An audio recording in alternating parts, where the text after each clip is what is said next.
اب اگر کہیں شیطان کا اثر ہو جائے، کسی پہ جادو ہو جائے، تو انسان کیا کرے؟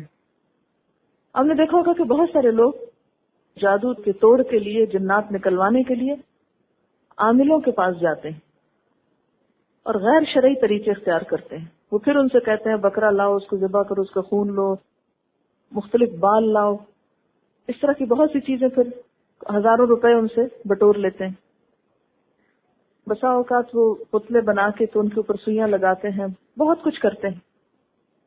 تو اس کے لیے ایک تو یہ ہے کہ اس کا توڑ شرعی طریقے سے ہونا چاہیے، غیر مسنون اور غیر شرعی طریقے اختیار نہیں کرنے چاہیے، کیونکہ جان تو گئی، ایمان نہ جائے.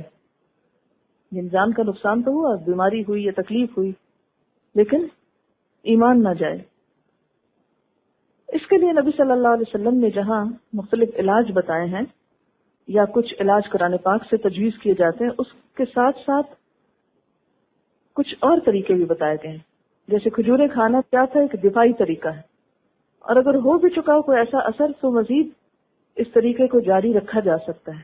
اس کے علاوہ ایک اور طریقہ یہ کہ سبز بیری کے 7 پتے لے کر 2 پتھروں کے درمیان اس کو کوٹا جائے، سل بٹا نہیں ہوتا اس کو، اور پھر کوٹے ہوئے پتے جو ہیں ان میں اتنا پانی ملا لیا جائے کہ جو نہانے کے لیے کافی ہو. پھر مندرجہ ذیل آیات پڑھ کر پانی پر دم کریں. ان آیات کو اعوذ باللہ من الشیطان الرجیم پڑھ کر پڑھا جائے گا. ان آیات کا حوالہ نوٹ کر لیجئے. سب سے پہلے آیت الکرسی، اس کے بعد سورۃ الاعراف کی آیت نمبر 117 سے 122 تک، پھر سورۃ یونس کی آیت نمبر 79 یعنی 79 سے 82 آیت تک، 82 تک. اس کے بعد سورۃ طٰہٰ کی آیت نمبر 65 سے 70 تک یعنی 65 سے 70 تک.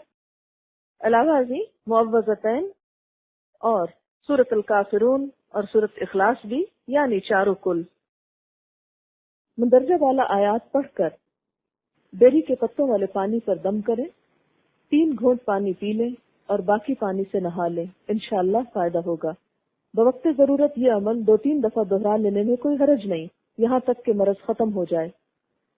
یہ طریقہ میاں بیوی میں اختلاف دور کرنے کا علاج بھی ہے. اس بات کا ذکر ابن باز نے اپنے فتاوی میں کیا ہے اور مصنف عبد الرزاق میں بھی اس کا حوالہ ملتا ہے. یہ بالکل ایسا ہی علاج ہے جیسے آپ نہاتے وقت ڈیٹول پانی میں ڈال لیتے ہیں، چونکہ وہ تو ایک کیمیکل چیز ہے نا، تو یہ کیا ہے، ایک نیچرل علاج ہے، ڈس انفیکٹنٹ.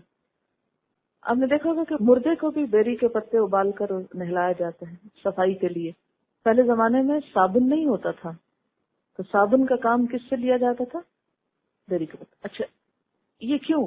آپ کو ابھی میں نے بتایا نا کہ جہاں گندگی ہوتی ہے، نجاست ہوتی ہے، وہاں پر جنات آتے ہیں، جادو کا اثر ہوتا ہے. تو اس اثر کو دور کرنے کے لیے کیا ضروری ہے کہ بیمار کو نہلایا جائے، اس میں پانی ڈالا جائے اور اس کی خوب صفائی کی جائے، اور اس کے لیے بیری کے پتے استعمال کیے جائیں.